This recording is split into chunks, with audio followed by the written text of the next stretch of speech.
E hoje eu quero trazer aqui uma revelação que a maioria das pessoas nunca ouviu na igreja. Eu quero te mostrar por que, pela primeira vez, nós já estamos totalmente preparados para a volta de Jesus. Eu quero trazer uma explicação muito interessante sobre os últimos acontecimentos. Eu quero mostrar também que as profecias da Bíblia, na verdade, elas são para os nossos dias. E talvez você, ou então os seus filhos, eles vão presenciar a segunda vinda de Cristo, que é o momento mais glorioso de toda a história. Então, fique comigo até o final, o vídeo de hoje está muito interessante. Vamos lá! Irmãos, a Bíblia diz em 2 Pedro, capítulo 3, o versículo 8, o seguinte, preste atenção. Amados, não se esqueçam disto. Para o Senhor, um dia é como 1000 anos, e 1000 anos são como um dia. Ou seja, só esse versículo aqui, irmãos, já é para acender uma luzinha na nossa mente. Porque isso aqui não é uma poesia, é uma chave espiritual. Por que será que Pedro está nos lembrando disso? Porque, irmãos, o Senhor tem um tempo perfeito para tudo, e Ele não se esquece do que Ele prometeu. E aquilo que Ele fez há 1000 anos atrás é tão presente para Ele quanto o que vai acontecer amanhã. Olha que coisa interessante. Para Deus não tem essa questão de relógio, de tempo. Isso aqui foi feito para nós. E certa vez, quando Jesus estava aqui na terra, Ele deu uma bronca muito feia nos religiosos da época e no povo também, porque eles não reconheceram o tempo da sua primeira vinda. E pense comigo numa coisa, aquele povo tinha mais de 300 profecias que falavam sobre o Messias, sobre a sua chegada e como tudo seria. E mesmo assim, a maioria das pessoas não soube o que estava acontecendo bem debaixo do seu nariz. E Jesus, inclusive, ele chorou sobre Jerusalém e ele disse que a cidade seria destruída completamente, sem deixar pedra sobre pedra, porque o povo não reconheceu a chance que Deus lhe deu. Isso está lá em Lucas capítulo 19, o versículo 44. E Jesus então disse, a sua casa ficará deserta até o dia em que vocês clamarem, Hosana, bendito é o que vem em nome do Senhor. Jesus estava dizendo que no fim dos tempos, Jerusalém seria cercada e todo o povo iria sofrer bastante. E naquela última hora então, eles reconhecerão que Jesus é aquele que já veio e eles acabaram crucificando ele, não o reconheceram como o enviado de Deus. E quando aquele povo clamar por Jesus, ele então virá sobre as nuvens e ele derrotará os inimigos de Jerusalém e instaurará o seu reinado de 1000 anos. E é por isso, irmãos, que Satanás tem um ódio muito grande pela nação de Israel, porque ele sabe que Jesus tem promessa para esse povo.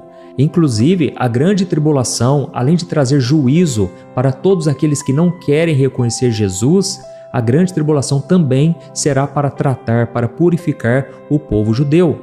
Então, como eu estava dizendo para vocês, o povo na época de Jesus, quando ele estava aqui na terra, eles não reconheceram o tempo da sua primeira vinda. Lembre-se, eles tinham 300 profecias aproximadamente falando sobre a primeira vinda.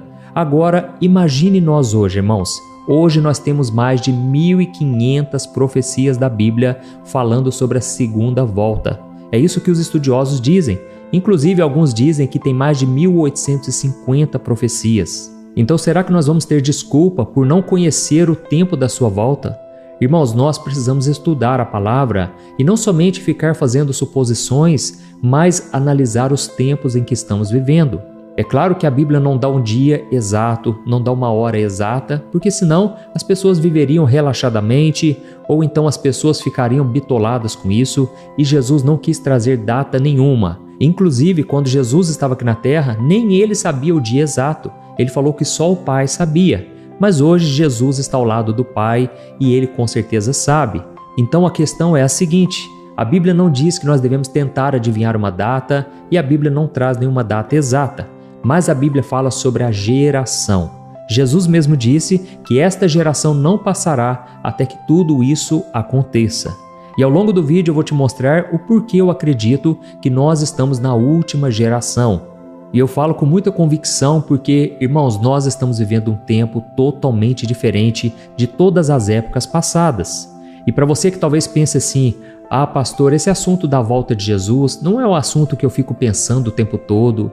Mas, irmãos, eu vou mostrar para vocês aqui hoje que se você começar a esperar a volta de Jesus, isso vai mudar radicalmente a sua vida hoje, a maneira como você enxerga as coisas. Amém?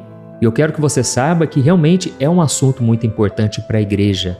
Os primeiros líderes da igreja, os judeus, o apóstolo João, o apóstolo Paulo e o próprio Jesus em vários capítulos falou sobre a segunda volta dele.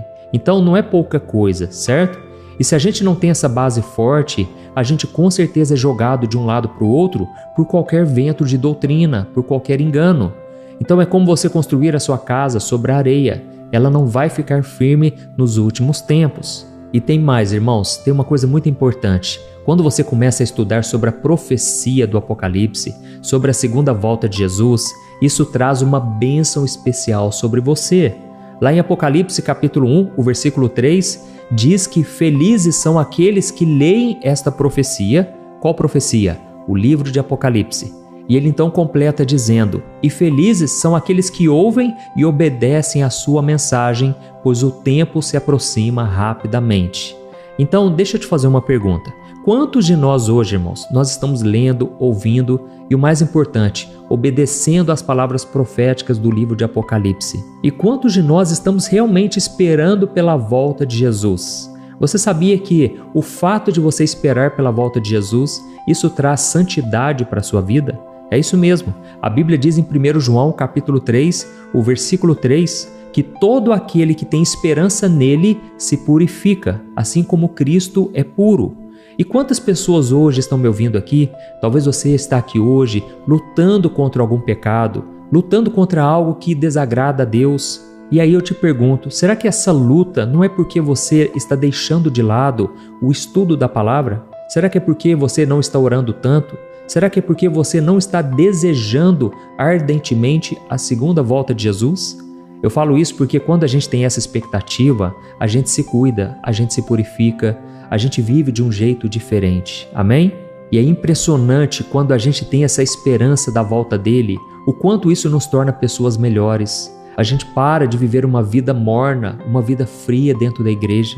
Irmãos, esses dias uma pessoa falou para mim que tem alguns jovens lá na igreja que eu frequento que eles ficam jogando joguinhos de celular durante o culto. Irmãos, são pessoas que são filhos de crentes, filhos de pastores, mas eles não levam a sério. Por quê?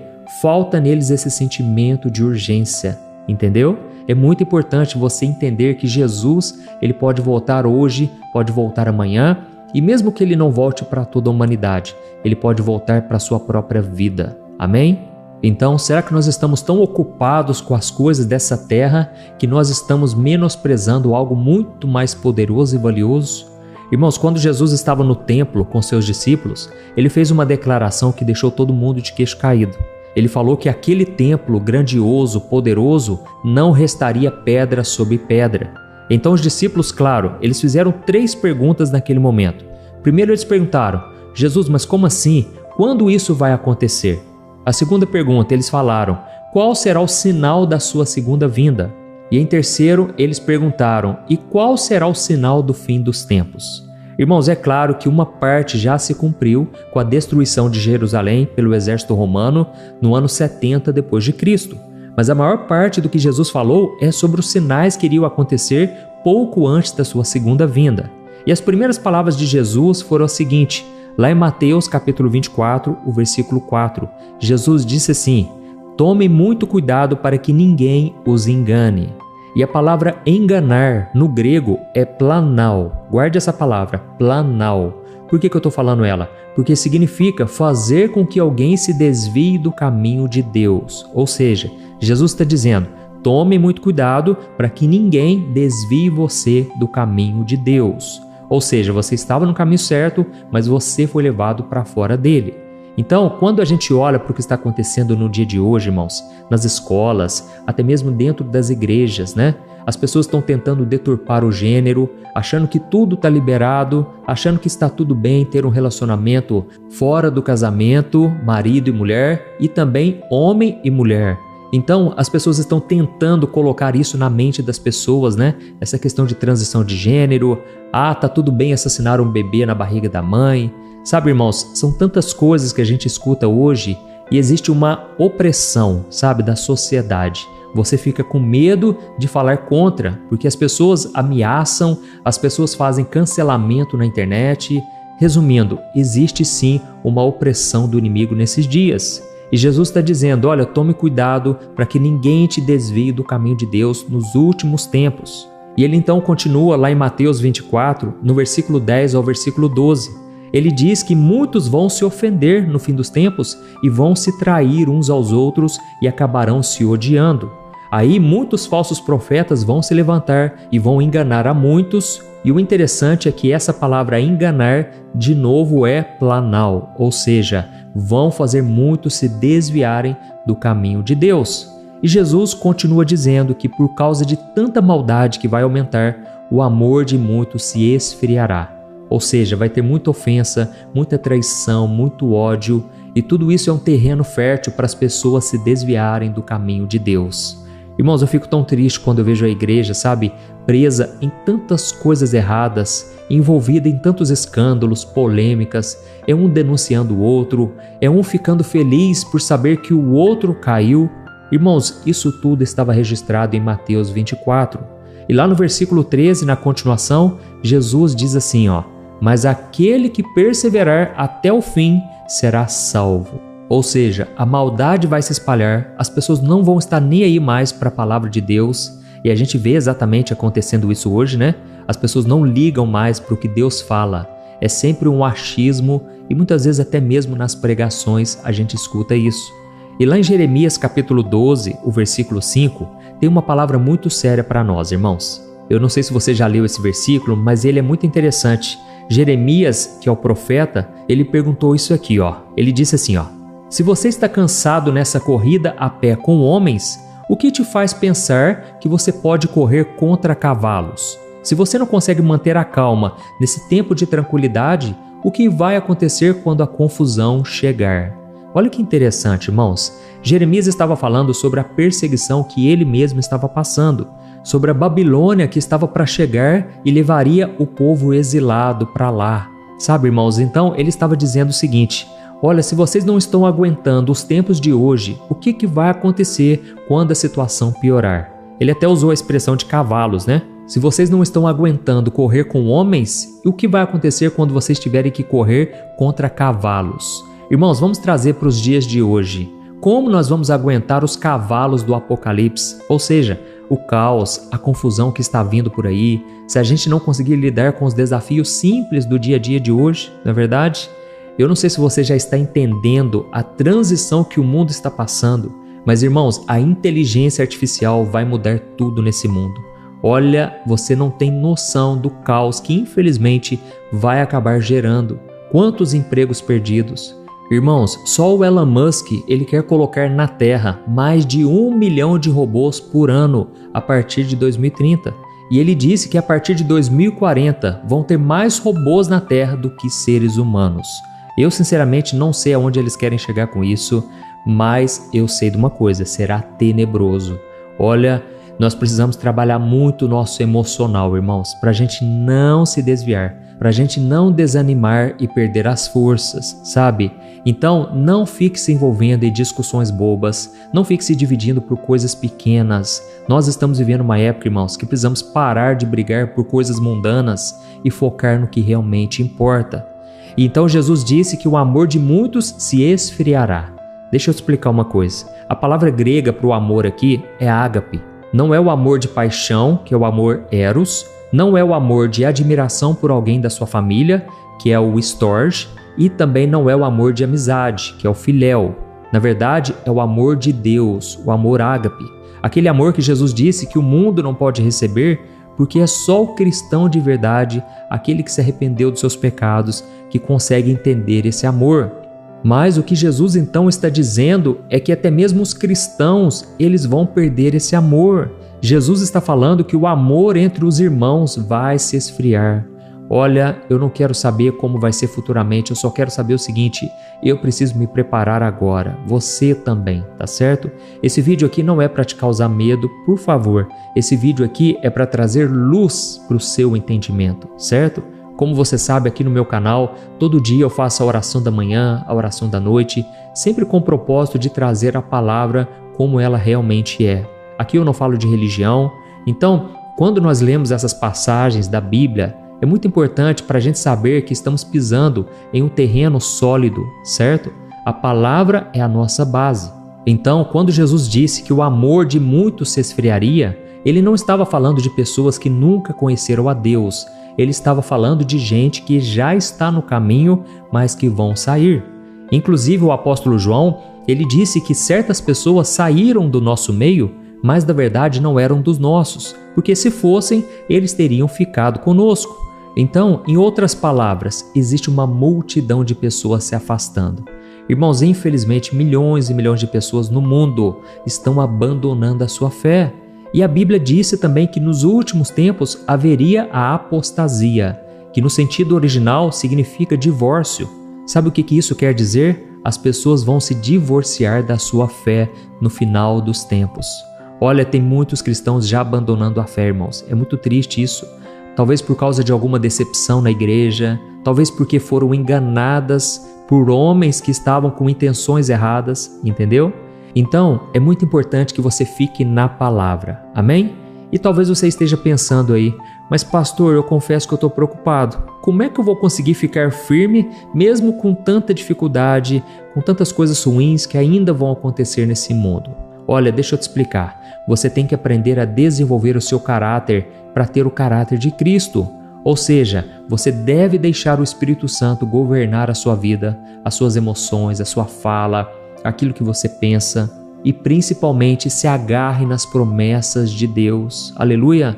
O apóstolo Pedro, ele diz que quando nós estamos crentes nas promessas de Deus, nós nos tornamos participantes da natureza divina e com isso nos escapamos da sujeira desse mundo.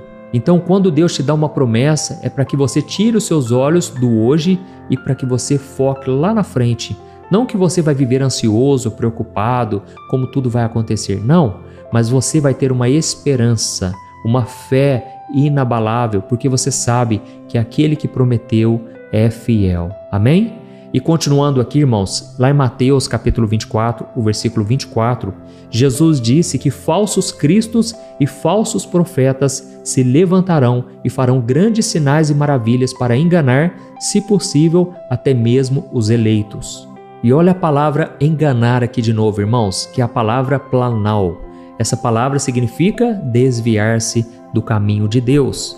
Então Jesus disse que até os eleitos, ou seja, até os escolhidos, talvez possam se desviar do caminho de Deus. E talvez você esteja pensando aí, mas por que eles vão se desviar? Por que tanta gente vai sair da igreja? Aliás, vai sair do caminho de Deus. E o apóstolo Paulo responde, lá em 2 Tessalonicenses capítulo 2, o versículo 10, ele diz que muitos vão se recusar a amar a verdade que os teria salvado. Ou seja, as pessoas vão parar de amar a verdade. Elas vão começar a dar ouvidos às mentiras, às fábulas, aquilo que o mundo vem pregando, que tem uma aparência boa, bonitinha, mas na verdade é um engano. Irmãos, vamos ser sinceros aqui. Quantos já não amam mais a verdade que poderia salvá-los? Quantos aí ficam em busca de mestres, líderes, pessoas para ensiná-los algo que a Bíblia não ensina?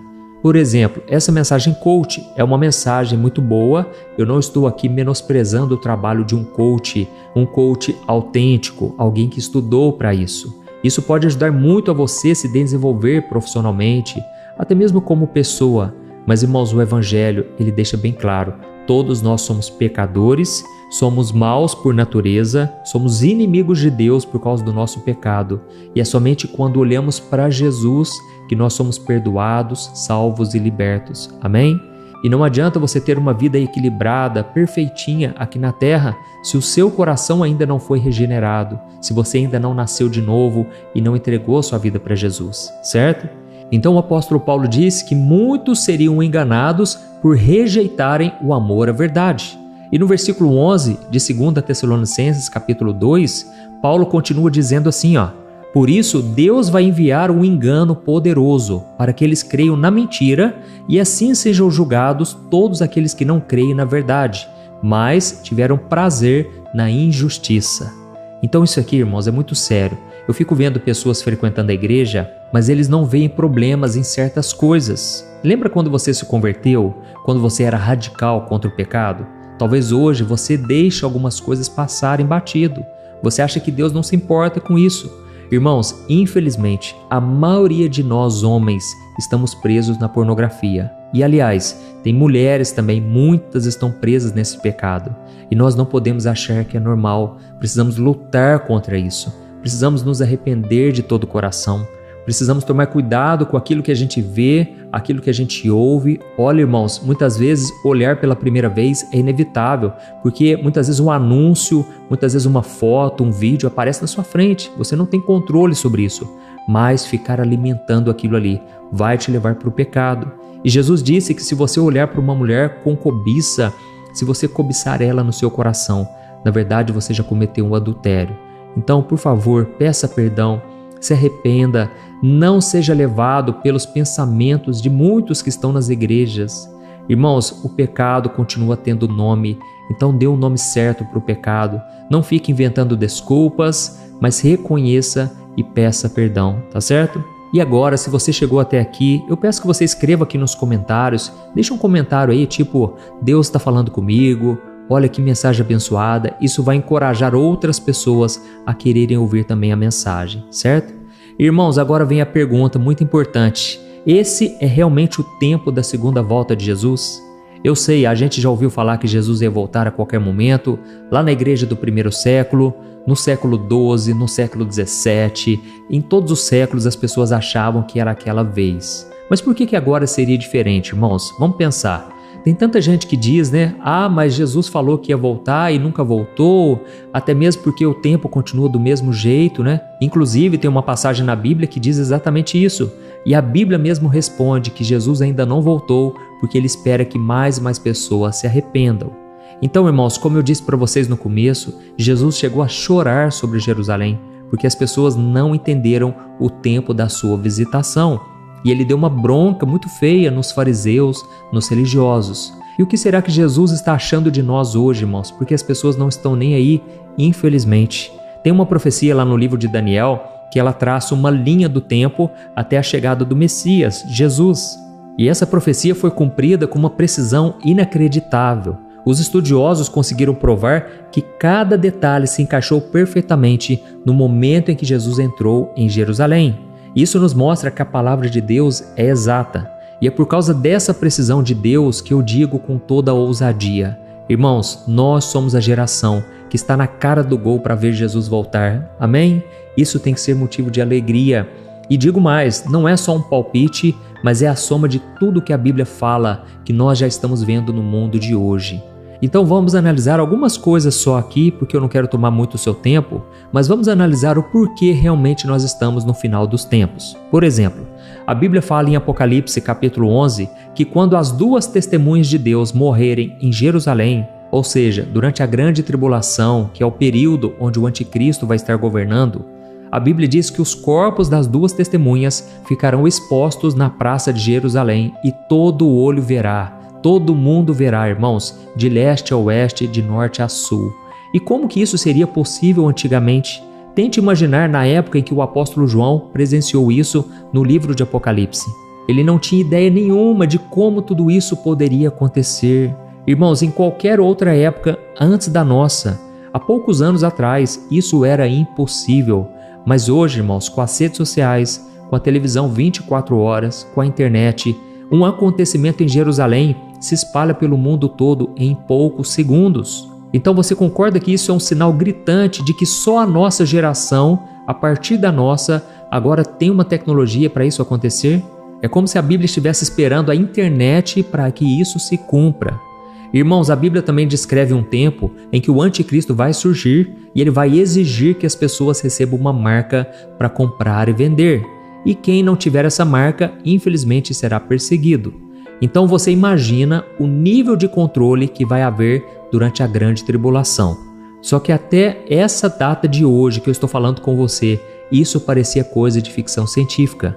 Mas irmãos, hoje, com os avanços dos pagamentos digitais, reconhecimento facial, biometria e essa ideia de um dinheiro sem papel, a gente consegue ver um sistema muito bem montado bem diante dos nossos olhos.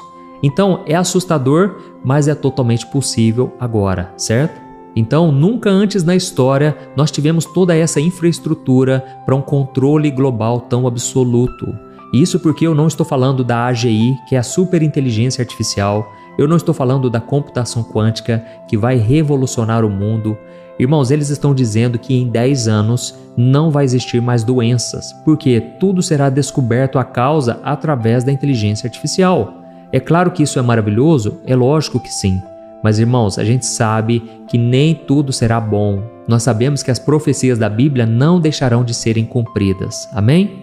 Irmãos, vocês se lembram que Israel se tornou uma nação de novo no ano de 1948?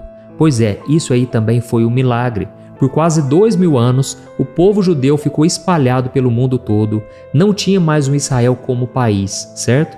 E Deus prometeu que os traria de volta. Por exemplo, lá em Isaías capítulo 11, versículo 11, ele disse: "A segunda vez eu os reunirei de todas as nações do mundo." Inclusive a Bíblia diz: pode um povo se tornar uma nação novamente em apenas um dia. Mas, irmãos, Deus ele fez com que isso se cumprisse. Então, esse é mais um sinal muito claro de que nós estamos vivendo realmente a última geração. Não sabemos o dia, não sabemos a data, mas os sinais estão aí, certo? E Jesus também nos advertiu sobre as dores de parto antes da sua volta, que seriam terremotos, fomes, pestes ou doenças, né? E se a gente olha para os últimos anos, irmãos, a frequência e a intensidade desses eventos tem aumentado de uma forma assustadora. Quantos tremores de terra, furacões, inundações e o surgimento de novas doenças, né? Então, eu não estou dizendo que cada desastre é um sinal claro do fim dos tempos, mas, irmãos, é um conjunto deles, certo? São as contrações ficando cada vez mais fortes, mais próximas, indicando que o nascimento está pronto, ou seja, a volta de Jesus está aí. Olha, eu não tenho dúvidas de que nós estamos no final dos tempos. Inclusive, os estudiosos da Bíblia, quando eles olham para todos esses sinais, eles acreditam fortemente que Jesus pode voltar na nossa geração, talvez até por volta dos anos 2070. Mas isso é só uma estimativa baseada nessas pistas que Deus vai nos dando. Por isso, o mais importante não é uma data exata, mas é a certeza de que nós estamos no último capítulo da história, certo? Nós vemos aí engano em massa, pessoas se afastando da fé. Lá em Daniel, o anjo Gabriel, ele falou para Daniel que teria um tempo determinado para o povo judeu. E nós já estamos vivendo a maior parte desse tempo. E é claro, existe ainda os 7 anos, né?